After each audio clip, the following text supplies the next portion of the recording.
Hi folks, my name is Adam and I like Lego. However, that stuff is hella expensive and I'm a millennial in my 30s, so all my money goes towards paying my landlord's mortgage. And that means I don't have a whole lot of cash left over to spend on children's toys. What I do have though is a YouTube channel dedicated to making weird stuff out of clay, and I got a whole lot of clay.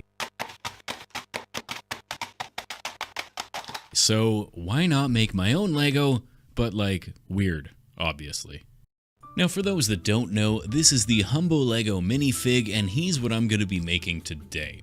Of course, I've made a minifig before, but he was an extra big minifig and totally static, so my goal this time is to make a properly sized minifig with swappable, posable body parts. So right off the bat, I need some way to make sure I stick to the proper scale, which is where this 2-part silicone putty comes into play. This stuff is the tits. Basically, you just pull out 2 equally sized lumps of part A and part B and blend them together until you're left with a little lump of moldable silicone into which you can press whatever it is that you want to make a mold out of. This time it'll be a minifig chest piece so I can stick to a specific scale. Now to make my posable, playable minifig, I'm going to be using cosclay since it's super flexible and rubbery when cured, which means that if I make the various insertion orifices slightly undersized, then when I press the limbs in place, they should be able to stretch ever so slightly to hold the position without breaking or cracking like normal clay would. I'll fill my minifig form with an appropriate amount of hideously yellow clay, then cut away the excess and toss it in the oven to cure. Once it's cooled down, I can pop it out of the form and chop off the flashing until I've got a mostly recognizable limbless, headless Lego torso. As it turns out, in a lovely twist of fate, the little lengths of dowel that I have are the perfect size for a minifig head. So I'll drill a little neck hole in the top of Carl's torso using my fingers as the drill to keep from splitting the clay, then I can measure up the length of the dowel and chop off a tiny bit off the tip before dry fitting it to make sure it lines up and my head still fits. A quick bit of surgery will make sure Carl's shoulders are equally sized and I'm finally ready to start building out his bulky belly. I could, of course, just make a normal little Lego minifigure and call it a day, but that's not really on brand for this channel, so instead I'm going to be making a realistic interpretation of a Lego man, but with a big fat hairy belly. And of course he'll be wearing some tighty whities because, why wouldn't he be? So once I've added a nice round beer belly and bulked out his back with ample rolls and fat folds, I can bake it in the oven again to lock the shape before getting on to making his head. As I mentioned before, this dowel is the perfect size for Carl's neck hole, so I figured it'd be easiest just to build his head directly on top of the tip. However, one thing to remember is that clay won't stick to wood without some sort of glue, but I want to be able to remove the head once it's finished, so I'll start by making a thin layer of clay that's just thick enough to be a minifig neck. I'll then cut it down to the correct size and length and bake it so I have a nice solid clay base that I can build the rest of Carl's thinking box on top of. Once it's been baked, it's got just enough bite to stay stuck on the dowel, but it should be easy enough to pop off later. Then it's just a case of adding clay bit by bit, using the minifig face as reference to make sure my sizing is mostly correct. I'll add the little knob on top to make sure I can add a hat or hair later, then some final smoothing and rounding of the edges will finish the shape and I can start to add the detail, starting by poking some little eye sockets that get filled with little black eyeballs.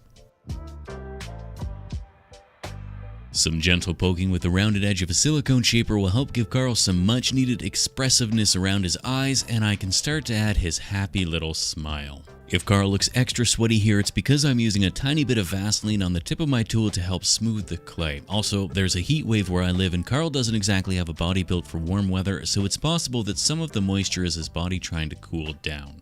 Now I wanted Carl to have some ears, but in keeping with the rounded Lego man anatomy, I don't want them to stick out, so I'll poke a couple deep divots into the side of his head where his ears would be. Finally, some final orificing on his top knob will bring my head to completion. And if you're having trouble telling which is which, the original Lego man is on the right while Carl's head is on the left. Once it's been baked, I can twist his head off the dowel and admire the perfectly sized neck hole. A quick dry fit on the Lego body to make sure both parts are compatible, and I'm ready to get to work making Carl's legs. I'll use my minifig legs to line up the leg attachment sphincters by painting the tips with a bit of white chalk and pressing both parts together. This will leave me with the correct location for the sphincters, which I can drill out using my finger-powered drill, then double check the spacing using my Lego legs.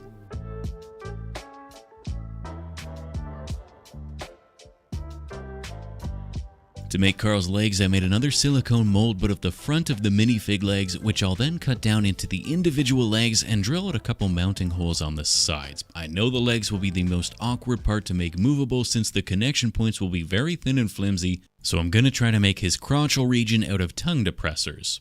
These particular tongue depressors are made out of natural wood, so you know they're high quality and should be able to handle the stresses of an overweight Lego man's legs.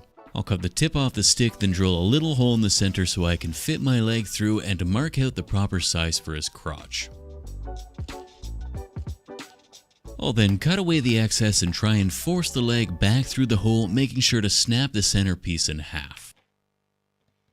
I'll then remake the crotch from a new piece of wood and attach it to another little custom strip of tongue depressor that will be the upper portion of Carl's legs. I'm using extra thin CA glue to connect the pieces, as I'm hoping that this will soak into the wood and help reinforce the fibers. To attach my legs to my torso, I'll fit a couple short lengths of my neck dowel into Carl's torso holes, then add a couple dabs of CA glue and press the legs into place. And once the fit is firm, I can remove the legs and start to cover the wood in tighty-whitey white clay. To help the clay adhere to the wood, I've painted the surface in Bacon Bond, which should both help keep the clay from peeling off, but also reinforce the connection point and make sure I can happily remove my legs whenever I want without fear of the dowel coming loose. Also, once I've got the general tighty-whitey design built up, I can press the crotch into Carl's torso and let his overhanging belly deform the clay so that I have a perfect fit. I'll then refine the shape of the underside so that my legs are form-fitting to his man panties, and I can remove the two sections so that I can then bake the slightly unsightly, possibly stained underwear by itself. In the meantime, I'll get to work refining the shape of his legs.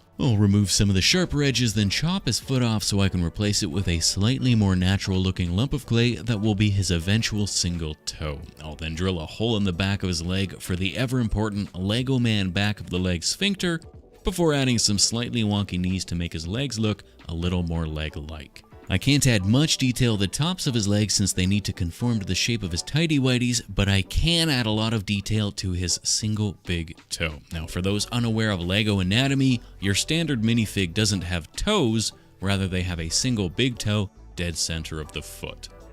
Repeat this entire process but mirrored to give me my right leg, and all I need to do is drill out the bottom of the foot to give me my bottom foot grippy sphincters, and my legs are finished. For the arms, I'll eyeball the center of Carl's torso, then drill out a couple shoulder holes. Since the clay is a bit thicker thanks to his ample upper body, I can use the drill here to speed up the process. Since the arms are a bit thinner, instead of dowel, I'll use some kebab skewers, which are conveniently the same size as a standard minifig shoulder socket, and once I've trimmed them down to size, I can fit them into Carl's side holes so I can build the arms directly on top of his body. Also, to keep the uncured arm from sticking to the torso while I sculpt it, I've painted a thick layer of Vaseline over Carl's side. Otherwise, I can attach some slightly skewed yellow clay sausages onto the exposed shoulder skewers and refine the shape until I've got some ever so slightly muscly looking Lego arms. I'll then poke some teeny tiny divots into the tips of Carl's arm nubs until I've got a big enough hole to fit a hand. I'm sorry, that is it's a poor choice of words. Same as the legs, I'll do it again on the other side, which will leave me with a pair of mostly finished Lego arms that just need a couple little Lego claws. Fortunately, not only are my kebab skewers the perfect size for shoulder sockets, but they're also exactly the correct size to fit in a standard minifig hand. So I guess if you're short on Lego weapons, you can arm an entire Lego army with teeny tiny bow staves if you stock up on kebab sticks after stumbling home from a late night out and in need of some greasy stomach lining. To make my hands then, I can wrap some teeny tiny blobs of clay around my little Turkish bow staff until I've got some teeny tiny yellow Lego claws.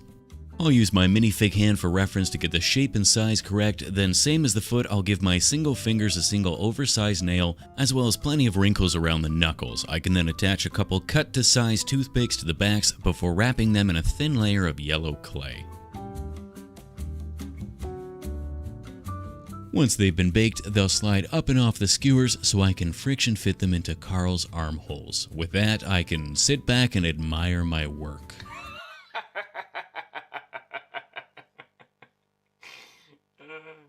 Finally, I've got a fully functional, completely posable homemade minifig, which means the only thing left to do is add a bit of life to Carl by painting some details in. Fortunately, he comes apart easily to make painting each section really simple. At this point, his tidy whities look a little bit too much like a diaper, so I'll give it a quick base coat of white to cover any of the wood that's showing through, then I can add some banding with light gray, which I think helps to sell it as a pair of underwear instead of a pair of adult diapers. I'll then give the entirety of his body a quick sponging with a similarly yellow to help hide any of the discoloration the clay picked up while sculpting, as well as give the surface a bit of texture. Then I can add a touch of pale flesh skin tone by gently dabbing the surface with a thin light pink. To add a bit of shading in the skin folds and various orifices, I'll wash it all with a very transparent brown wash, followed by an equally transparent yellow to help tie all the shades together. Next, I'll base coat the toenails and fingernails in a white that will then get top coated with a heavy sepia wash to make them look extra gnarly and natural. Then I'll come back with my tiniest brush covered in a reddish brown paint to add lots of reddish brown hairs on his legs and arms, as well as build up a nice patch of manly hair on his chest and belly and backside. Each of his exposed leg sphincters will get a reddish wash to add some highlighting, and I'll do the same to his ears, mouth, and the rims around his eyes. Of course, you can't forget to add a little to his top knob, then I'll paint his eyes a deep dark black and add a tiny bit of UV resin to finish them off. Finally, I can reattach all the parts, and Carl is complete and looking exceptionally handsome. In fact, apart from the differences in clothing, I think it's nearly impossible to tell these two apart. Not only that, but I managed to make Carl in such a way that every single one of his parts can be swapped out with a standard minifig, so the options are endless. Otherwise, I think we're done here and on to the glamour shots.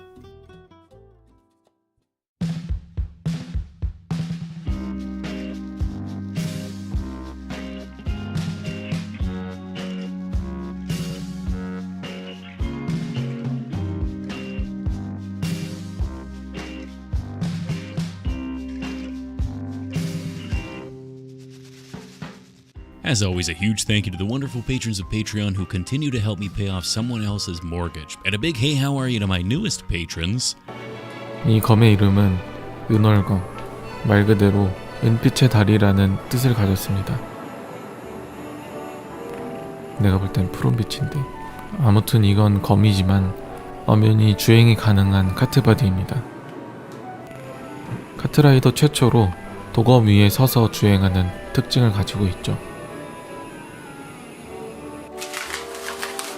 대충 떼내고 남은 종이는 태워 없애줍니다.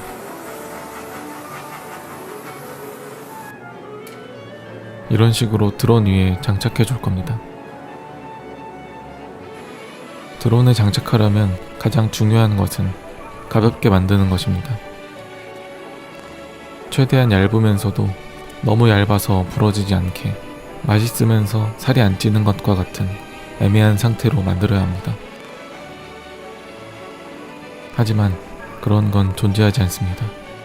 아이스 군만두나 시원한 핫초코 같은 것이죠. 특히나 필라멘트는 얇으면 잘 부러져서 이번 만들기는 실패할 수도 있습니다. 그래도 저는 최선을 다할 겁니다. 도전을 두려워하는 순간 더 이상의 발전은 없기 때문이죠.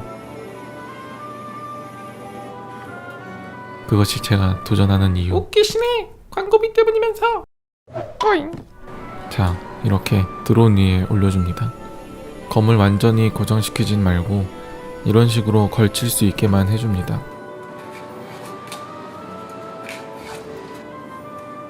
평면의 뼈대를 입체적으로 만들기 위해서 뼈대의 부분을 녹여서 핀셋으로 들어줍니다. 어느 정도 부피감이 생겼으면 촘촘하게 면을 채워줍니다. 대충 채워주면 이제 신나는 면 다듬기 시간입니다.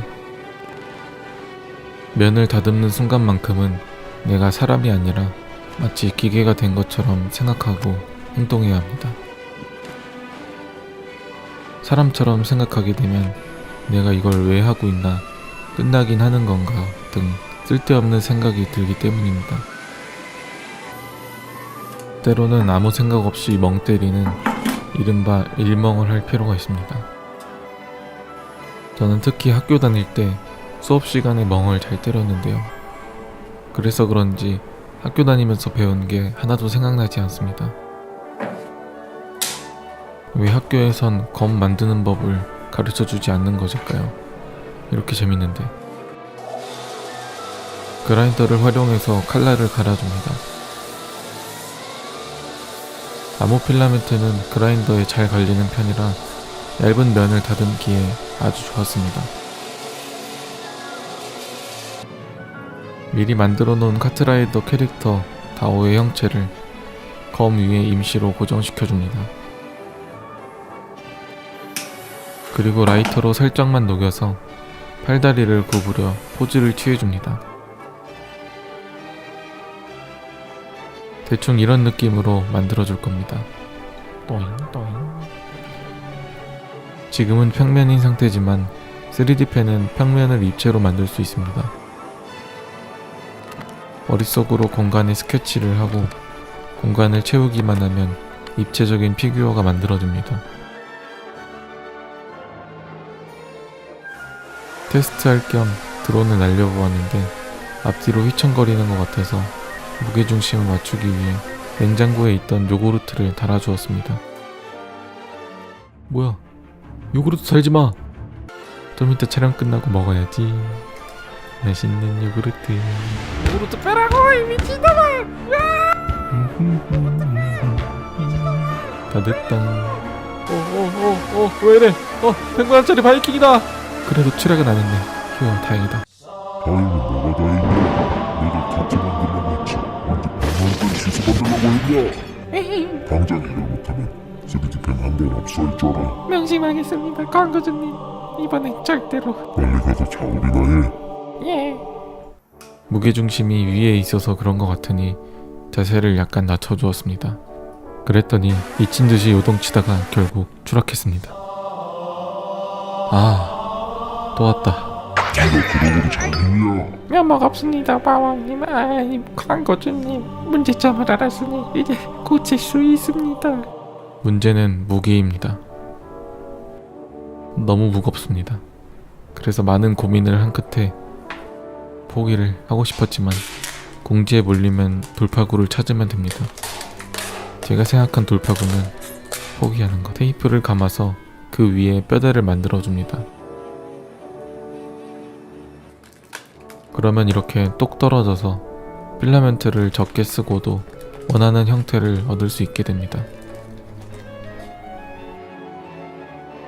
탄성이 상당해서 부러질 염려는 없습니다. 그런데 이렇게만 하면 채색을 할 수 없으니 무게가 거의 나가지 않는 붕대로 감아줄 겁니다. 붕대도 너무 두꺼우면 무게가 꽤 나가니 최대 2겹 정도만 되도록 작업해줍니다. 아까 242g이었으니까 그것보다 가벼우면 되는데 더 무겁네. 못 본 걸로 하고 채색을 해줍니다. 어떻게든 되겠죠.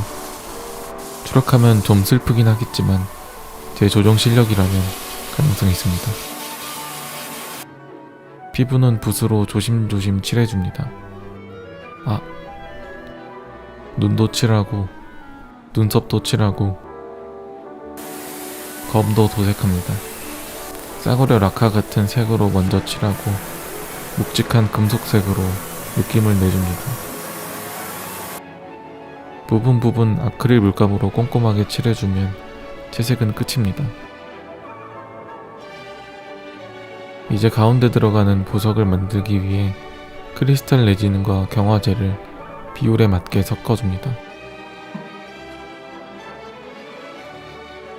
알코올 잉크도 몇 방울 떨어뜨려주고 잘 섞어줍니다.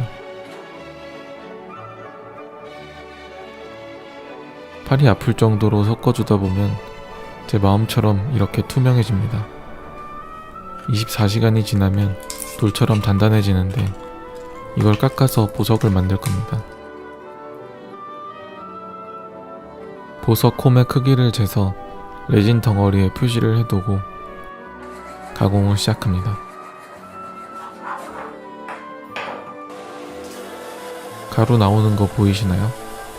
오래 살고 싶지 않으신 분들은 이 작업할 때 마스크를 안 쓰시면 됩니다. 저는 오래오래 작품을 만들어야 하기 때문에 마스크를 꼭 쓰고 작업합니다. 어느 정도 보석의 형태가 잡혀가면 굉장히 뿌듯해하면서 괜히 한번 쓱 만져주고 몸에 끼워봅니다. 잘 만들어졌지만 갈아내느라 광택이 다 사라져버렸습니다. 간단하게 매니큐어를 발라도 되지만 저는 매니큐어가 집에 없기 때문에 레진을 얇게 한 번 더 칠해주었습니다. 24시간을 또 기다려야 합니다. 완성된 보석을 검 장식 부분에 달아주고 필라멘트로 고정시켜줍니다. 그리고 다오를 위에 올려주면 도검 카트 완성입니다. 누가 이길까요? 바로 대결해보았습니다. 지상과 공중의 대결 빅매치가 예상되는데요. 출발했습니다. 과연 어떤 카트가 도검으로 바로 찔러버립니다. 다오 선수 다시 볼까요? 정확하게 뒤통수를 찍어버립니다. 굉장히 빨라요. 배지 선수도 만만치 않습니다.